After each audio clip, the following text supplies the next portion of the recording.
बिस्मिल्लाहिर्रहमानिर्रहीम। अस्सलाम वालेकुम। आज की वीडियो में मैं आपको जौ का तलबीना बनाने का तरीका बताऊंगा। रसूल सल्लल्लाहु अलैहि वसल्लम के अहले खाना में अगर कोई बीमार होता तो आप सल्लल्लाहु अलैहि वसल्लम इसको तलबीना खाने का हुक्म देते। फिर आप सल्लल्लाहु अलैहि वसल्लम फरमाते, तलबीना बीमारी के दिल से गम उतार देता है और इसकी कमज़ोरी को यूं दूर कर देता है जैसा कि तुमसे कोई अपने चेहरे को पानी से धोकर इसकी गलाजत उतार देता है। इस मसले पर हज़रत आयशा की रिवायत का एक वाक़या है। जब बीमार के लिए तलबीना पकाया जाता था तो तलबीने की हंडियाँ इस वक्त चूल्हे पर चढ़ी रहती थी जब तक वो तंदुरुस्त ना हो जाता। इससे मालूम हुआ कि नीम गर्म तलबीना मरीज़ को मुसलसल या बार बार देना इसकी कमज़ोरी को दूर करता है।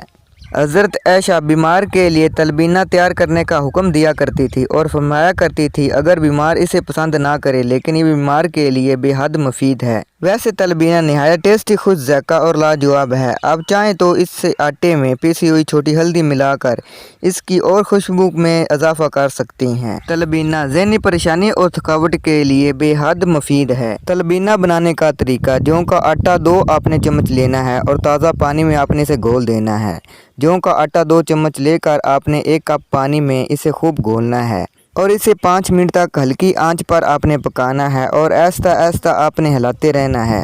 फिर उतार कर इसे आपने ठंडा कर लेना है और इसमें आपने हस्बे ज़ायक़ा शहद मिलाना है और इसमें फिर आपने 2 कप दूध मिलाकर शामिल कर देना है और अच्छी तरह मिक्स कर लेना है। आपका जौ का तलबीना तैयार है। जौ का तलबीना बनाकर इस्तेमाल करें और दुआओं में याद रखें। अगर वीडियो आपको पसंद आई तो आपने इसे ज़रूर लाइक करना है, चैनल को सब्सक्राइब करना है। मिलते हैं अगली वीडियो में। अल्लाह हाफिज़।